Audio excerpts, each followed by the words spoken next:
Assalamualaikum warahmatullahi wabarakatuh. Apa kabar teman-teman semua? Perkenalkan, kami dari kelompok 2 mata kuliah Sejarah Islam Nusantara yang beranggotakan pertama, Iis Maghfirah, kedua, Nuri Safitri, ketiga, Sigit Chandra Nur Aziz, dan yang keempat, Wawan Nur Soleh. Kami dari mahasiswa IAIN Purwokerto, Program Studi Pendidikan Agama Islam. Pada kesempatan kali ini, kami akan menayangkan hasil diskusi kami dengan tema Perkembangan Masyarakat Muslim Nusantara. Dalam tema kali ini, kami akan membahas beberapa hal, yaitu yang pertama, masyarakat Muslim Nusantara, yang kedua, proses masuknya Islam dan tahap-tahap perkembangan Islam Nusantara, lalu yang terakhir tentang perkembangan Islam Nusantara. Nah, itulah materi-materi yang akan kami sampaikan dalam video kali ini. Selamat menyimak. Bismillahirrahmanirrahim. Assalamualaikum warahmatullahi wabarakatuh. Perkenalkan, nama saya Sigit Chandra Nur Aziz. Di sini saya akan menjelaskan tentang masyarakat Muslim Nusantara. Di sini saya tidak akan menjelaskan pengertian dari masyarakat Muslim Nusantara, karena saya pikir teman-teman semua sudah tahu ya, secara umum masyarakat Muslim Nusantara itu secara garis besar adalah bahwa orang-orang atau sekelompok orang yang memeluk agama Islam, maka dia bisa disebut Muslim dan berada di Nusantara pada saat itu, yang sekarang telah berubah menjadi Indonesia. Jadi artinya adalah bahwa masyarakat Muslim Nusantara adalah orang-orang yang berpegang teguh pada ajaran Islam yang berada di Nusantara. Di sini saya akan menjelaskan tentang Islam dan juga transformasi masyarakat Muslim Nusantara. Langsung saja, materi yang pertama yaitu Islam dan transformasi masyarakat Muslim Nusantara. Islam sudah berusia sekitar 14 abad di Indonesia sejak masuknya yang dibawa oleh individu-individu Muslim pada abad ke-7 dan 8. Kemudian menjadi komunitas, membentuk masyarakat, mendirikan kesultanan, menghadapi kolonialisme Eropa, hingga menjadi mayoritas yang telah berintegrasi menjadi identitas utama kebudayaan Indonesia. Yang menjadi sebuah simbol sebagai bukti dari integrasi ini adalah banyaknya representasi simbol yang bisa disebutkan dalam bidang politik, hukum, sosial, budaya, dan terutama agama. Banyak bukti berkembangnya Islam di Nusantara ini telah memainkan peranan penting dalam mendorong perubahan-perubahan mendasar pada masyarakat, baik dari kesadaran teologis, kehidupan keagamaan, tradisi intelektual, identitas sosial budaya, politik, ekonomi, dan seterusnya. Proses pertemuan-pertemuan atau relasi dan akulturasi yang berkembang selama beberapa abad pada akhirnya itu memberikan warna keislaman yang kuat dalam konfigurasi keindonesiaan. Ya, sejak abad ke-18 ini Islam praktis telah menjadi identitas utama keindonesiaan, bahkan menjadikan bangsa Muslim terbesar di dunia. Tentu saja ini merupakan sebuah prestasi yang luar biasa, mengingat bahwa jarak antara Arab Saudi yang bisa disebut sebagai pusat diaspora Islam dan Asia Tenggara sebagai kawasan periferal di dunia Islam sangat jauh dan mengandalkan laut sebagai media transportasi dan kanvas Islamisasi. Jadi kita tahu bahwa Arab dan juga Asia Tenggara atau Timur Tengah dan Asia Tenggara ini sangat jauh. Lalu bisa sampai menjadi Asia Tenggara adalah sebagai salah satu, terutama Indonesia sebagai salah satu bangsa yang memiliki Muslim terbesar. Transformasi yang dilakukan Islam pada masyarakat Nusantara itu dapat diidentifikasikan dalam hal-hal, yaitu yang pertama adalah energi penggerak dan produk budaya yang dihasilkan. Yang pertama itu energi penggerak, yaitu terdapat 3 unsur utama Islam, yaitu doktrin tauhid, kitab suci Al-Quran, dan tuntunan Nabi Muhammad SAW. Sebagai hasil dari transformasi sejarah panjang dan melelahkan, kebudayaan Islam Indonesia adalah sebuah entitas yang harus diidentifikasikan dan dilihat sebagai bagian utama dari bangunan keindonesiaan. Kebudayaan Islam Indonesia harus ditunjukkan eksistensinya, dijelaskan posisi dan pengaruhnya dalam konfigurasi budaya dan arsitektur keindonesiaan. Keputusan ini harus dinyatakan sebagai bentuk pertanggungjawaban kultur dan moral intelektual kaum muslim kepada 6 pihak. Itu siapa saja 6 pihak itu adalah: yang pertama adalah pada generasi pendahulu sebagai apresiasi, generasi kini sebagai konfirmasi, generasi mendatang sebagai bukti, pada bangsa Indonesia sebagai konservasi yang harus dilestarikan, pada dunia sebagai eksibisi, dan pada Tuhan sebagai testimoni. Lalu materi yang kedua adalah faktor psikososial masyarakat Muslim Nusantara. Materi yang kedua yaitu faktor psikososial masyarakat Muslim Nusantara. Menyangkut hubungan Islamisasi dengan transformasi sosial budaya, ada aspek lain yang kurang mendapat perhatian dan penekanan, yaitu faktor psikologis sosial sebagai pendorong suksesnya Islamisasi di Nusantara. Faktor psikologi sosial adalah fenomena di mana penduduk pribumi menghayati situasi dan menyerap lingkungan secara psikologis yang kemudian mendorong mereka melakukan sebuah keputusan penting, yaitu mengkonversi agama kepada Islam sebagai transformasi identitas. Dalam pandangan psikososial, sejarah Nusantara bukanlah persepsi orang luar, konstruksi sejarawan atau catatan penguasa dan kelompok-kelompok dominan, melainkan sebuah perspektif pribumi dari fenomena sosial sehari-hari, terutama yang diperankan para pedagang. Dengan demikian, perspektif sosial adalah pendekatan Indonesia sentris dalam penulisan sejarah Nusantara sebagaimana telah dirintis oleh para sejarawan sejak tahun 1970-an. Fenomena sosial ini mendominasi panggung sejarah Nusantara pada abad ke-15-16, adalah jaringan pedagang internasional yang bercorak kosmopolit. Pedagang Nusantara memiliki jalur-jalur yang menghubungkan rute-rute Laut Cina, yaitu sebagai pasar internasional terbesar sepanjang sejarah peradaban, dan kantong-kantong penduduk di India, Timur Tengah, Eropa, dan Asia Tenggara. Dilatar belakangi situasi perdagangan yang sangat ramai seperti itu, konsekuensinya adalah motif ekonomi kemudian diasumsikan sebagai salah satu alasan kuat masyarakat Nusantara berbondong-bondong memasuki Islam, karena pada saat itu pedagang Muslim dan Cina adalah penguasa yang menguasai jalur perdagangan dan menunjukkan kemakmuran hidup jauh di atas penduduk pribumi. Walaupun faktor material ini masuk akal, terbesit sebagai salah satu dorongan dan bukti bahwa penduduk Muslim yang melakukan aktivitas perdagangan banyak mengalami peningkatan status ekonomi. Motivasi penduduk Nusantara melakukan transformasi identitas dengan berkonversi agama kepada Islam disemangati oleh 3 fenomena, yaitu mendorong mereka menjadi bagian komunitas Muslim. Yang pertama yaitu kerajaan dan perdagangan, situasi internasional, dan identitas baru masyarakat Muslim. Itu mungkin yang bisa dapat saya sampaikan. Selanjutnya saya kembalikan kepada moderator. Terima kasih.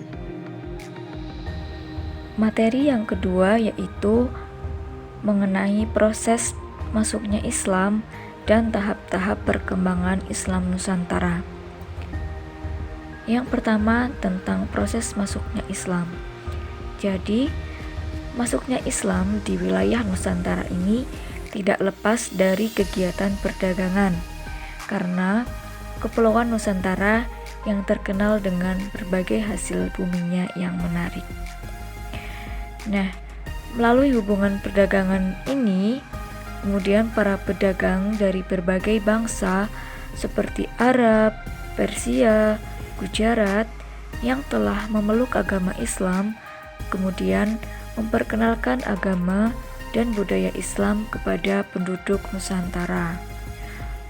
Lalu, mengenai persoalan kapan agama Islam ini pertama kali diperkenalkan, belum diketahui secara pasti. Hal ini karena berkaitan dengan soal keletakan setiap wilayah secara geografis. Misalnya, Selat Malaka dikenal sebagai jalur pelayaran dan perdagangan sejak berkembangnya Kerajaan Sriwijaya. Oleh karena itu, dapat dipastikan sejak abad ke-8 Masehi sudah banyak pedagang Muslim yang berdatangan di Malaka dan di Sriwijaya. Kemudian, kehadiran dan keberadaan masyarakat Muslim di Sumatera diperkuat oleh catatan perjalanan Marco Polo. Di Pereula, Marco Polo menjumpai penduduk yang beragama Islam, dan di sana banyak pedagang Gujarat yang giat menyiarkan agama Islam. Lalu, meskipun pada abad 1-4 Hijriah atau sekitar 7-10 Masehi, di Jawa tidak disebut sebagai tempat persinggahan para pedagang Muslim, akan tetapi sebagian orang di Pulau Jawa sudah menganut agama Islam sejak abad ke-11 Masehi. Nah, bukti mengenai hal ini adalah dengan ditemukannya sebuah batu nisan yang tertulis di Leran dekat Gresik, Jawa Timur. Nah, di dalamnya ini terdapat keterangan tentang meninggalnya seorang wanita muslimah bernama Fatimah binti Maimun pada tahun 1082 Masehi. Selanjutnya yaitu mengenai tahap-tahap perkembangan Islam. Jadi tahap-tahap perkembangan Islam Nusantara ini dibagi menjadi 3 tahap. Yang pertama adalah kehadiran para pedagang Muslim, yaitu sekitar tahun 7-12 Masehi. Nah, jadi fase ini itu disebut sebagai fase permulaan dari proses sosialisasi Islam di wilayah Asia Tenggara, yaitu dimulai dengan kontak sosial budaya antara pendatang Muslim dengan penduduk setempat. Nah, pada fase ini tidak ada data yang ditemukan mengenai penduduk asli yang masuk Islam. Bukti yang cukup jelas mengenai masuknya penduduk asli ke dalam agama Islam itu baru diperoleh pada awal abad ke-13 Masehi atau 7 Hijriah. Oleh karena itu, terdapat dugaan bahwa pada kurun abad ke-1 sampai 4 Hijriah itu terdapat hubungan perkawinan yang terjadi antara pedagang Muslim dengan penduduk setempat, yang kemudian menjadikan mereka itu masuk ke dalam agama Islam dan beralih menjadi seorang Muslim. Lalu tahap yang kedua yaitu terbentuknya kerajaan Islam. Nah, jadi fase ini disebut sebagai fase kedua. Pada fase ini, Islam semakin tersosialisasi dalam masyarakat Nusantara dengan terbentuknya pusat kekuasaan Islam. Nah, pada akhir abad ke-13, Kerajaan Samudra Pasai sebagai kerajaan Islam pertama di Indonesia merebut jalur perdagangan di Selat Malaka yang sebelumnya itu dikuasai oleh Kerajaan Sriwijaya. Nah, fase ini terjadi pada kurun waktu kira-kira abad ke-13 sampai 16 Masehi. Lalu tahap yang terakhir yaitu pelembagaan Islam. Nah, pada fase ini sosialisasi Islam ini sudah semakin pesat.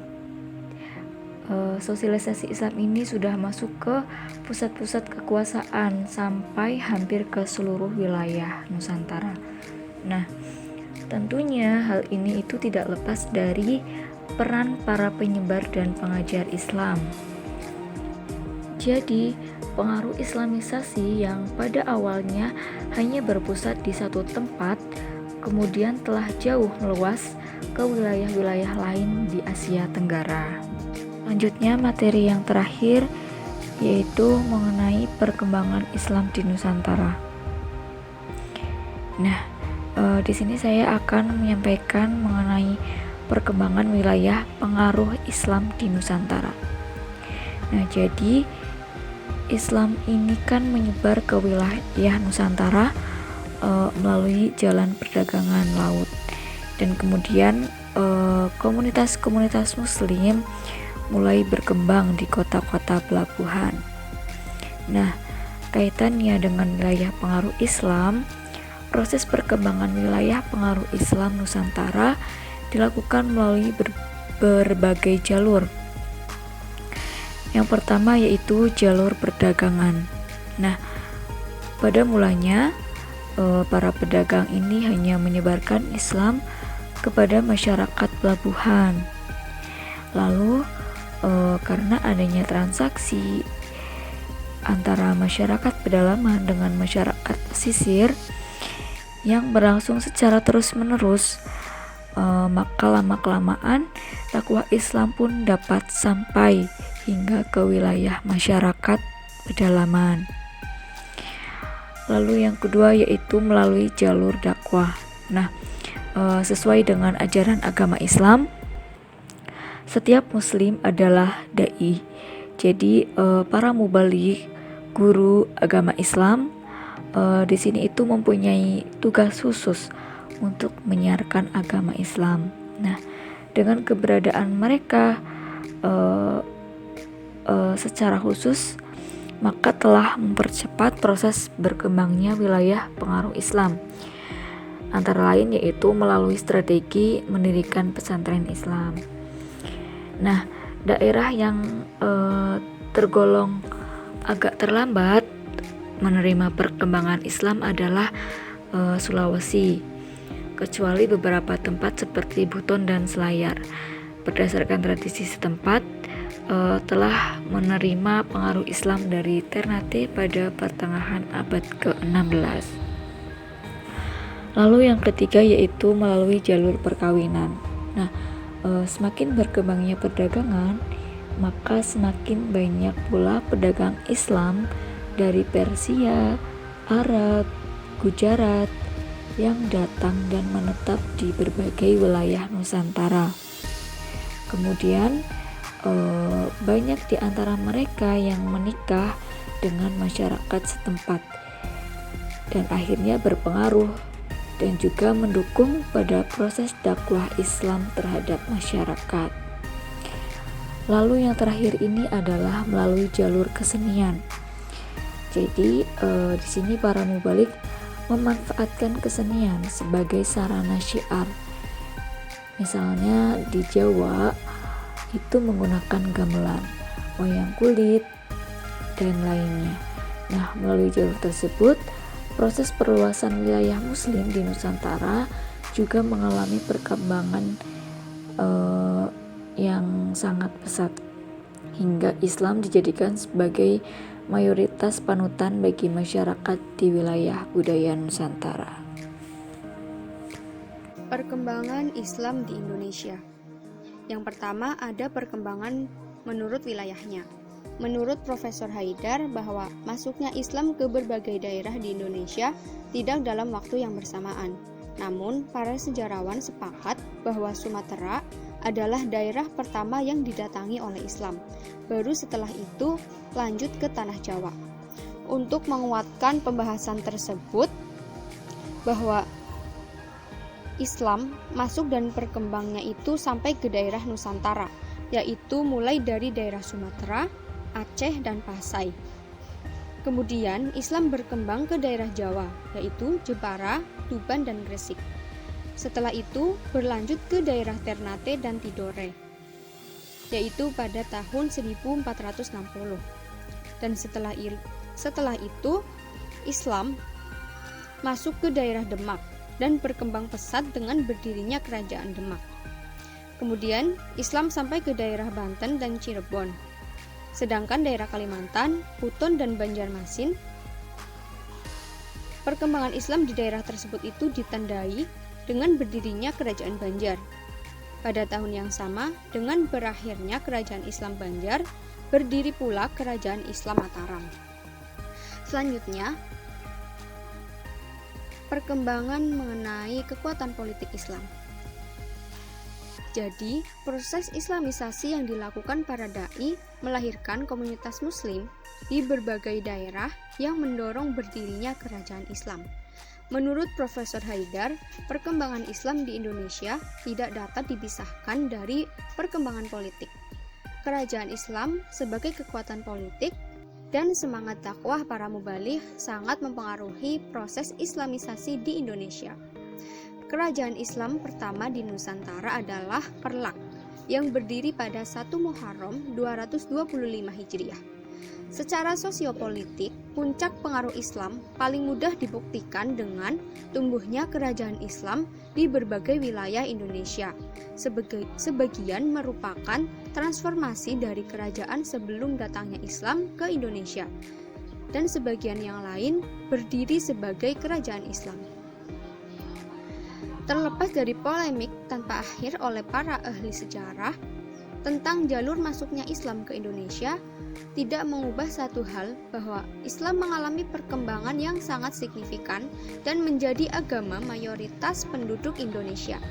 Hal ini dibuktikan dengan berdirinya kerajaan Islam sebagai sebuah kekuatan politik. Dalam catatan, sejarah masing-masing kerajaan Islam tersebut memiliki peran dan perkembangan Islam di Indonesia. Pada awalnya, sejarawan meyakini bahwa Islam menyebar di masyarakat Nusantara dengan cara yang umum dan berlangsung damai. Islam di Indonesia telah membentuk politik paling awal pada abad 13. Namun, politik Islam di berbagai daerah tidaklah sama. Di Sumatera ada beberapa di antaranya yang telah mengalami perkembangan dalam abad 14 ataupun 15. Telah disaksikan munculnya kerajaan baru terutama di Jawa. Sebagian besar kerajaan tersebut disebut sebagai kerajaan Islam, sedangkan beberapa daerah di pedalaman masih bersifat Hindu.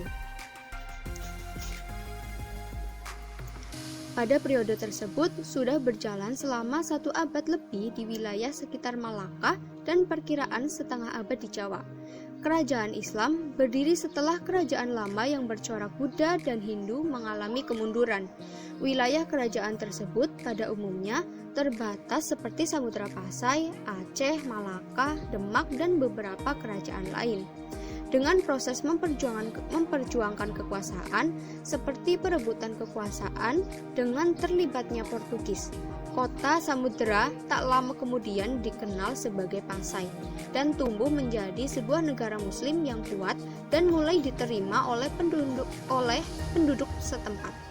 Kerajaan yang didirikan oleh Sultan Malik Al-Sholeh ini sangat berpengaruh dalam islamisasi di wilayah sekitarnya, seperti Malaka dan Aceh. Perkembangan ekonomi Islam di awal masuknya Islam. Kita tahu bahwa Islam masuk ke Indonesia melalui jalur perdagangan yang digunakan sebagai jalur masuknya para pedagang muslim dari berbagai negara seperti Gujarat, Persia, Yaman, Cina, dan beberapa negara lainnya. Masalah-masalah ekonomi sederhana yang terjadi di masyarakat secara alami memperoleh solusi bijak dari para pedagang muslim, perantau maupun para ulama yang menyertainya. Perselisihan dagang, hak monopoli, kesatuan dagang, bagi waris, bahkan hingga masalah pembagian harta kala terjadi perceraian. Ketika para pedagang perantau ini mulai menetap dan membaur dengan warga, secara otomatis kajian ekonomi sederhana ini menjadi kajian umum dengan sendirinya.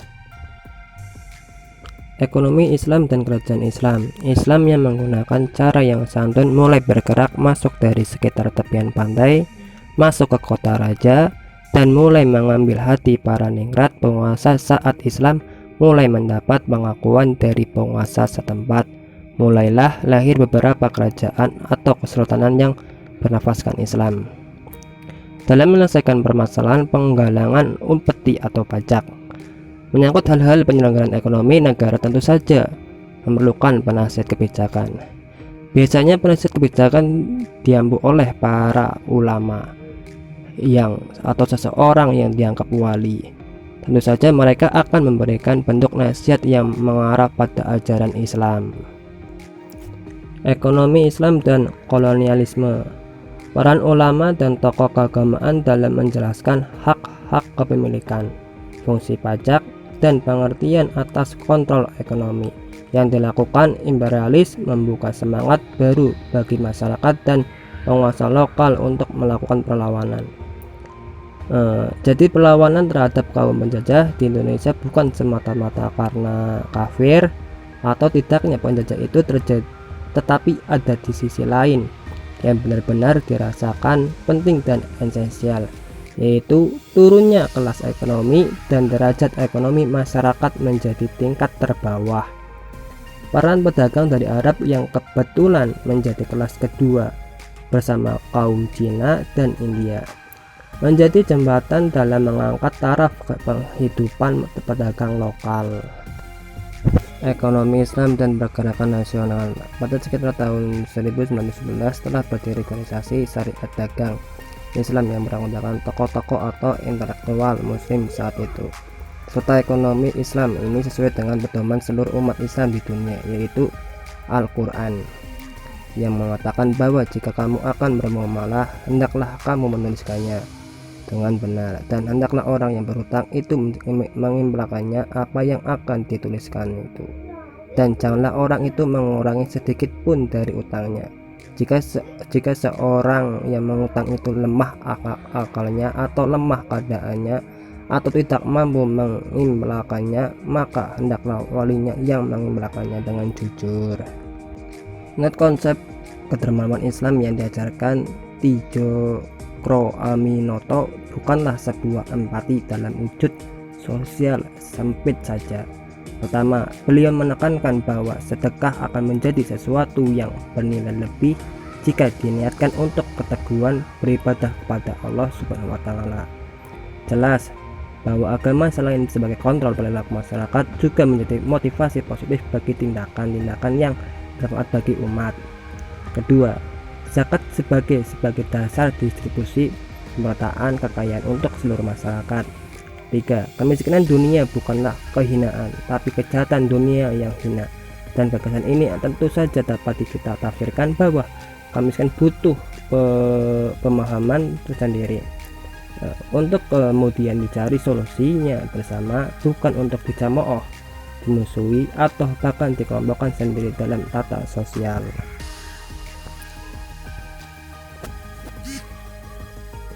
Yang terakhir, ekonomi Islam dan peranannya dalam pembentukan ekonomi negara.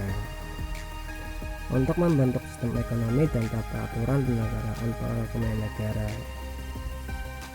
beberapa tokoh nasional kala itu seperti Soekarno yang notabene-nya adalah murid host Tijokroaminoto, Muhammad Hatta, Haji Agus Salim, dan lainnya tentu saja sangat tidak asing dengan dasar-dasar ekonomi Islam. Maka bentuk implementasi sistem ekonomi yang mengangkat kemaslahatan bersama dan pengelolaan sumber daya alam untuk kepentingan umum yang diselenggarakan oleh negara sepertinya menjadi bukti adanya muatan ekonomi Islam dalam pembentukan ekonomi negara. Tokoh pendiri negara adalah Muhammad Hatta. Berbeda dengan Wiber, konsep koperasi yang ia bawakan begitu mengangkat unsur kemanusiaan dan hasrat hidup orang banyak. Kita tahu bahwa Hatta amat taat beragama, mempelajari ilmu agama, bahkan sempat menulis sebuah buku berjudul Nuzul Quran yang diterbitkan Angkasa pada tahun 1966.